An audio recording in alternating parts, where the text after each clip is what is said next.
The quiet village of Umudim, where red earth roads wound between mud huts and thatched roofs, lived an 18-year-old girl named Chinwe Okafor. She was thoughtful and kind, yet the world around her seemed blind to her presence. While other girls laughed in groups at the market or shared secrets by the stream, Chinwe often walked alone, her heart filled with questions no one seemed to care to answer. Her mother, Mama Ifeoma, loved her deeply, but worried about her daughter's restless spirit. "Stay close to the village, my child," she often said, "for the world beyond is filled with unseen spirits." Chinwe nodded, but in her heart, she longed for something greater, something that would make her life different from the shadows she lived in. One golden evening, as the sun melted into the horizon and painted the sky with strokes of orange and pink, Chinwe wandered to River Ugwuta. The river was her secret refuge, its calm waters carrying whispers of mystery. She often came when loneliness pressed heavy on her heart. That night, something unusual happened. Beneath the clear surface of the river, a soft glow shimmered. Chinwe bent down, her breath quickening. Lying on the sand bed was a necklace of colorful shells, glowing faintly as if alive with its own heartbeat.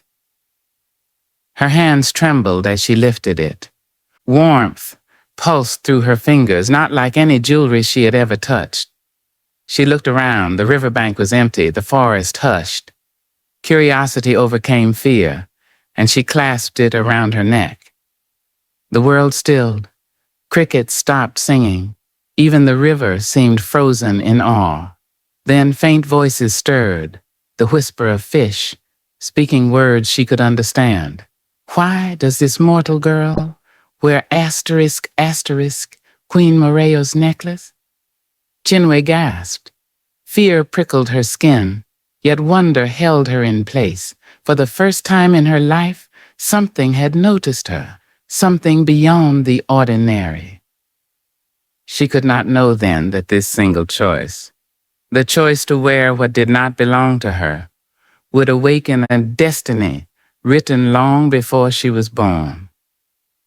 The morning after Chinwe found the glowing shells, Umudim seemed different. When she stepped into the marketplace with the necklace on her neck, whispers rippled through the crowd. Sellers offered her yams and palm oil without asking for money. Men lowered their heads. Children followed her with wide eyes. For the first time in her life, she was no longer invisible. Yet, deep inside, Chinwe felt uneasy. Her mother, Mama Ifeoma, stared at the necklace in silence that evening. "Where did you get this?" she asked, her voice trembling. Chinwe avoided her eyes. "By the river. It called to me." Mama Ifeoma's face hardened. "Not everything that glitters is meant to be touched, my daughter. Return it before it demands a price." But Chinwe, still glowing with the thrill of being seen, could not let go.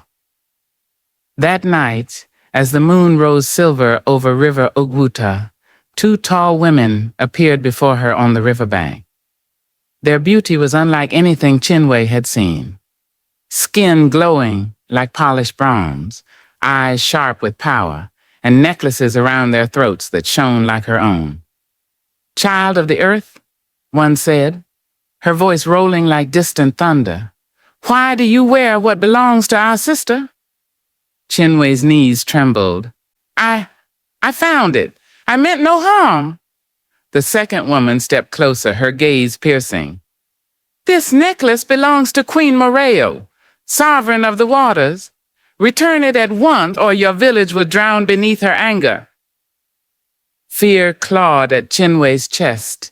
She remembered her mother's warning, the villager's sudden reverence, the warrior who had obeyed her without question. Without the necklace, she would fade back into the shadows. She would be no one again.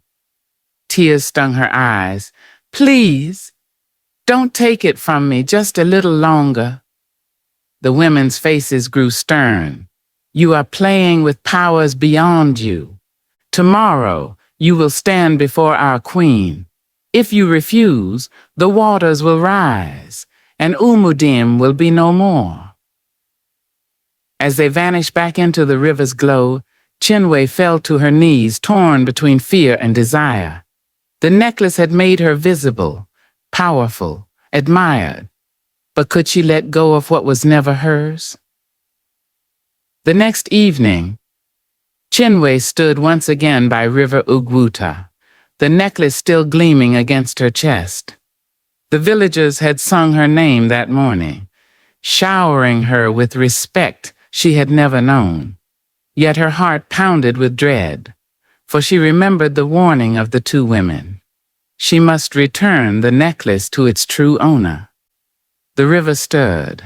Waves rose, though the wind was still, and out of the waters emerged Queen Morayo, radiant and terrifying. Her hair shimmered like moonlight on black waters. Her tail glistened with silver, and in her eyes burned the authority of ages. "So you are the one who wears my crown," the queen said, her voice calm yet sharp as glass. Chinwe fell to her knees. "Please, I did not know. I found it and thought it harmless. Take it back." Her trembling fingers reached for the clasp, but then she remembered.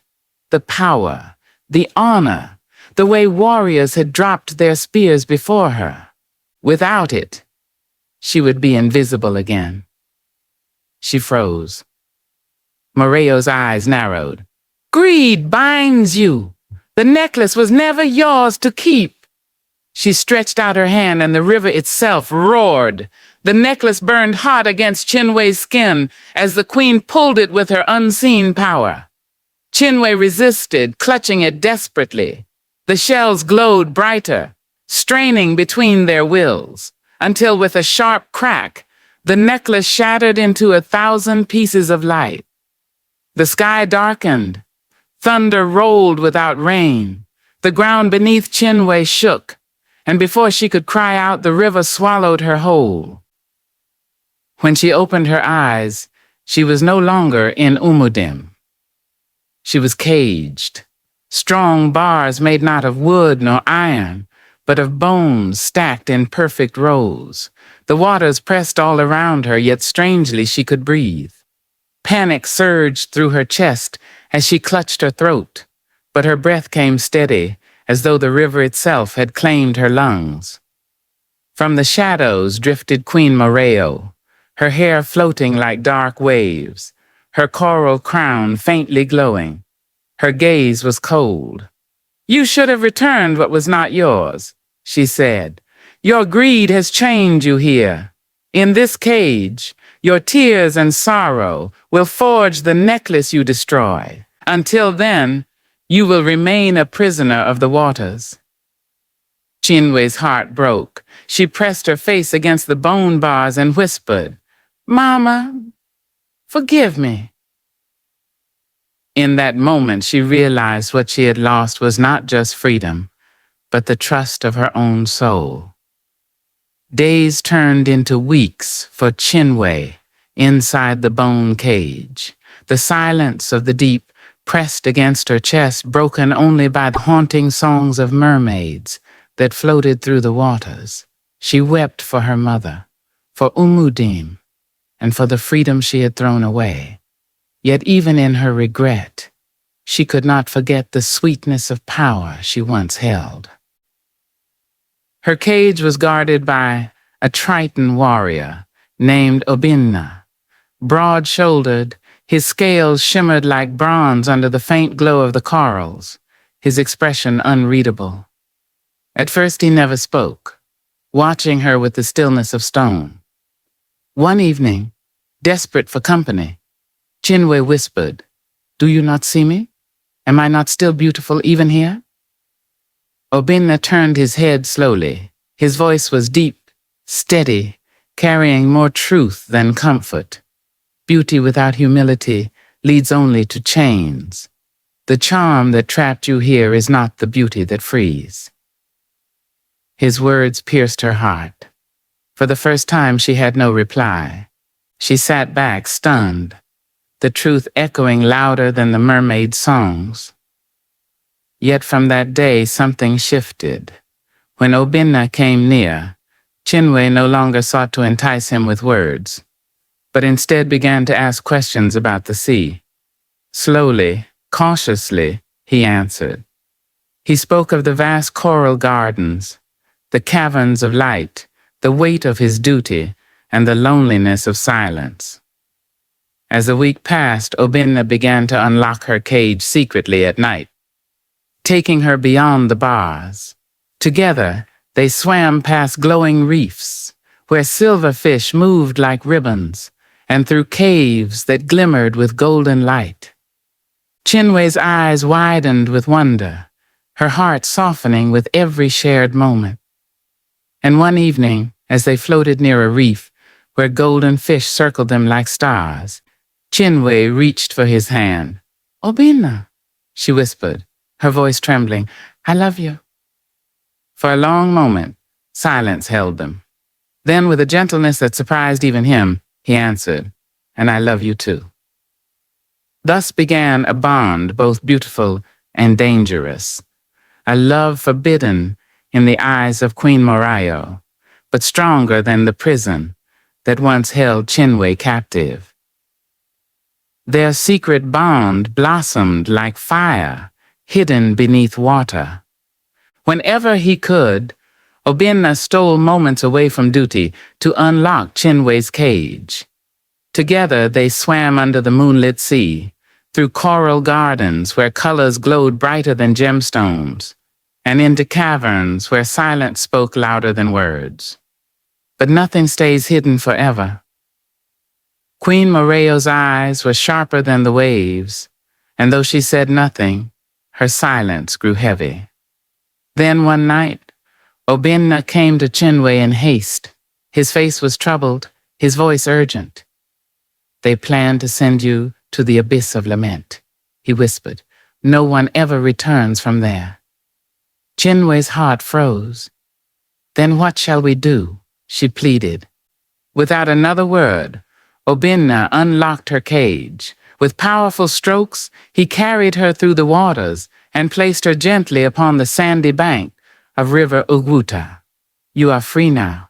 Live, Chinwe. Be safe." But Chinwe clung to him, tears streaming. "Come with me. Do not leave me alone." His gaze was heavy with sorrow. "Not yet. I must protect you from afar." Before she could say more, dark shapes rose from the water. Triton soldiers burst forth, seizing Obinna. "No!" Chinwe screamed. "Do not take him, please!" But they dragged him back into the depths as his voice rang out, "Live, Chinwe! Be safe!" That night she wept until her strength failed. Her mother found her at dawn, soaked and trembling. Villagers shook their heads. "Poor girl," they whispered. "She has lost her mind." Yet within weeks, Chinwe discovered her body changing. Her hand often rested on her stomach, where new life stirred. Fear and joy mingled as she whispered, "You are my hope, my child." Unable to forget Obinna, she returned to the river months later. With trembling hands, she clasped the small breathing necklace he had once given her and dove into the waters. Dragged before Queen Morayo's shining court, she fell to her knees, clutching her swollen belly. "Please spare him! I carry Obinna's child," she cried. Gasps rippled through the hall, but Morayo's eyes turned cold. "Obinna has been cast into the abyss of lament.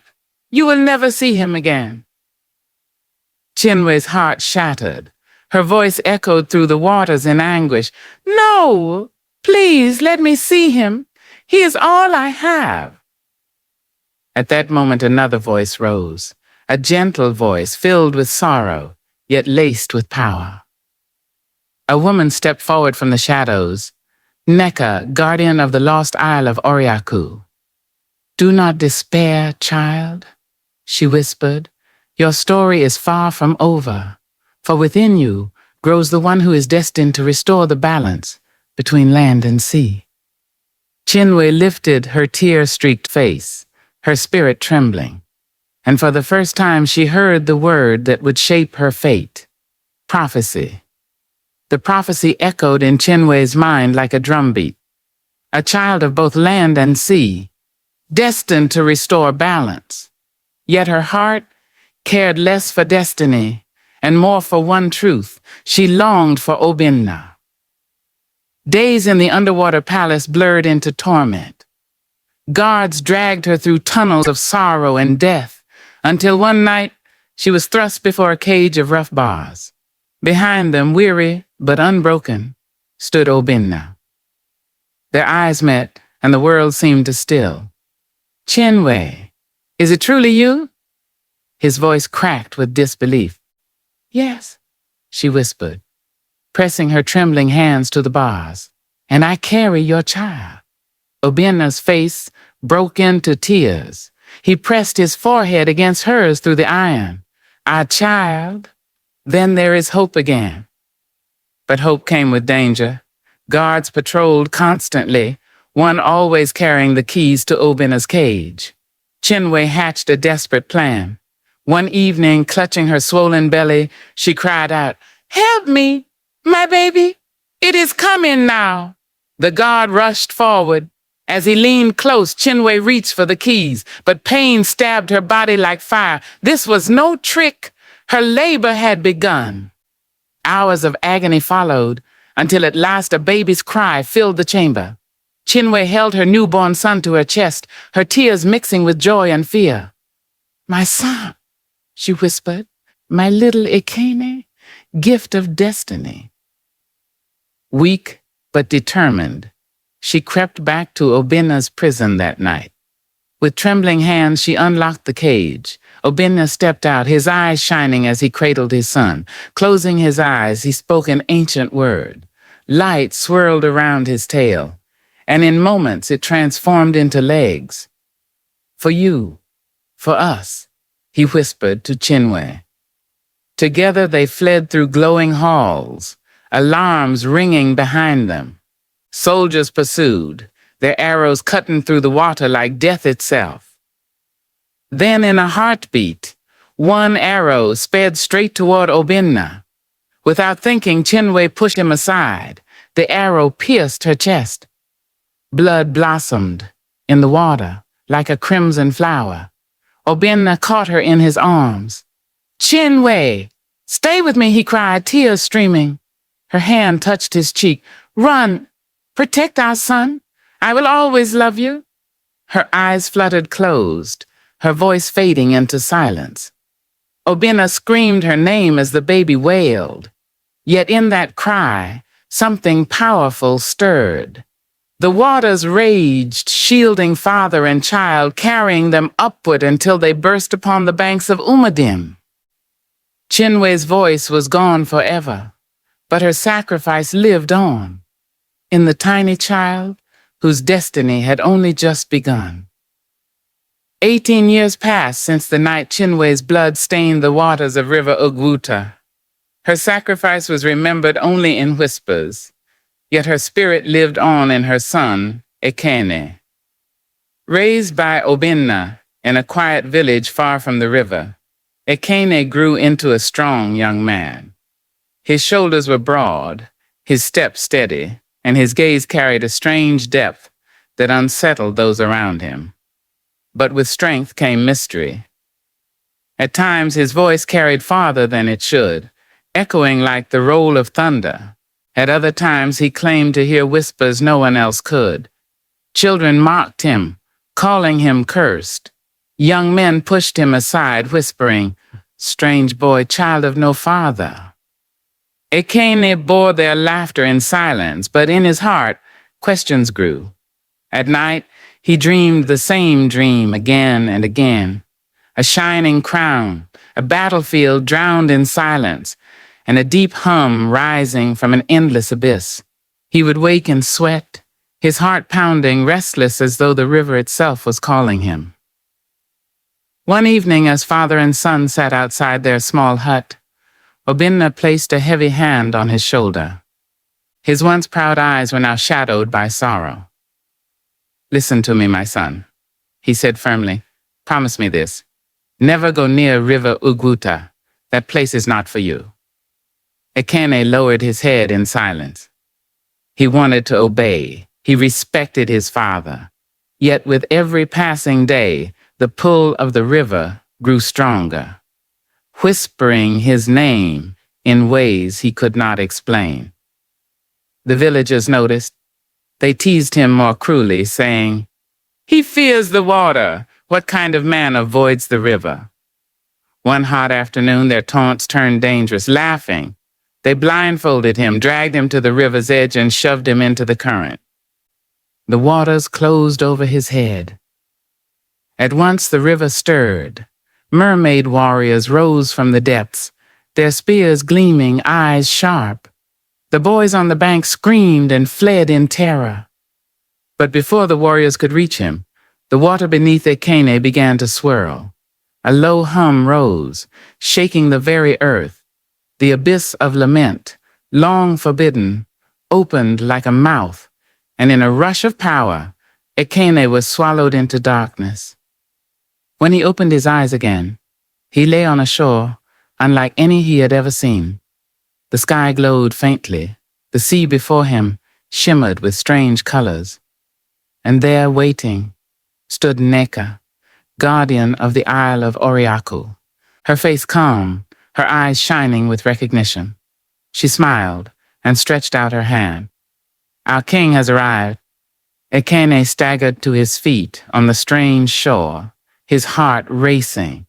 The air felt heavy with power, and the sea shimmered as though lit from within. Before him stood Neka, her presence calm yet commanding. "Where am I?" he asked, fear and awe tangled in his voice. Neka's smile was faint, touched with sorrow. "You stand at the gates of the Isle of Oriaku, the place between worlds. Long ago we were the bridge between land and sea, keepers of balance. But the pillar of light that joined both realms was broken, and ever since darkness has spread." Her eyes softened as she stepped closer. "You, Ekene, are no accident. You are the child of prophecy, the seed of both land and water. Through you, what was broken can be restored." Ekene's chest tightened. "Prophecy?" he echoed. "I am just a boy mocked in my village. I know nothing of kings or crowns." Neka studied him, her voice steady as the tide. "The blood of sacrifice runs through you. Your mother, Chinwe, gave her life so you might live, and your father, Obinna, bore the weight of sorrow to raise you far from the river's call. Their love prepared you for this moment. The balance of two worlds rests in your hands." Her words struck like thunder in Ekene's heart. For years he had felt different, cursed, rejected, restless. Now he saw it was not a curse but a calling. But fear still lingered. If I accept this path, what becomes of me? Neka's gaze was unwavering. To heal both worlds, you must face the very depths that swallowed your mother. You must choose to live as an ordinary man, silent in the face of destiny, or to rise as the bridge that unites land and sea.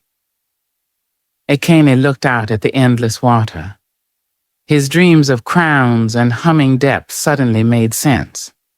His mother's sacrifice burned in his memory, her voice a whisper in his heart. "Be brave, my son." Slowly, he turned back to Neka, his jaw tightened, his spirit steadying. "If my life was born for this, then I would not run. Show me the path." Neka's eyes glistened with quiet pride. She extended her hand once more. "Then come, child of prophecy. Your journey as king begins now." Guided by Neka, Ekene walked through glowing streets of the Isle of Oriaku. The people, once human but reshaped by the sea, whispered as he passed.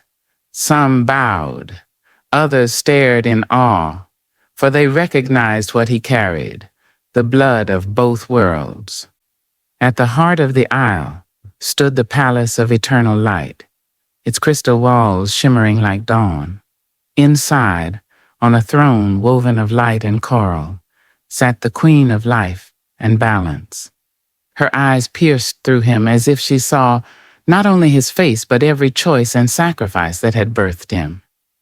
"Child of Chinwe and Obinna," she said, her voice a blend of gentleness and thunder, "you carry the seed of prophecy. But know this, prophecy is not destiny unless chosen. Will you take the burden of both land and sea?" Ekene's heart raced. He remembered his mother's dying words, his father's weary eyes, and the years of rejection from those who mocked him. Slowly, he lifted his head. "I will not waste her sacrifice. I will not waste my life. Yes, I will be the bridge." The queen raised her trident and light blazed across the hall. The waters trembled as the broken pillar of balance rose again, forged by the courage of Chinwe's blood and Obinna's love. At once the sea calmed. Storms that had raged for years grew still. The abyss of lament closed, its cries silenced. From both the village of Umudim and the depths of River Ugwuta, voices rose in wonder as peace spread across both realms. Neka smiled, her eyes glistening. "Your mother gave her life for this. Her spirit lives in you. Walk with wisdom, Ekene. Rule not with power, but with humility." Ekene bowed his head, tears burning his eyes. He felt the weight of a crown unseen, heavier than gold. It was the crown of responsibility, of sacrifice, of love. When he returned to the riverbank, the villagers no longer mocked him. They saw in him the calm of the waters and the fire of destiny. Children ran after him, calling his name. Women blessed him. Men bowed their head. And deep within his heart, he heard Chinwe's voice once more. True power is not in being seen, but in giving light to others. Thus ended the tale of Chinwe, the girl who reached for what was not hers but gave her life in love, and of Ekene, the son who rose to heal what was broken. Their story lived on in songs, teaching generations that greed enslaves, but sacrifice redeems, that beauty fades, but character endures, and that destiny always belongs to those brave enough to embrace it.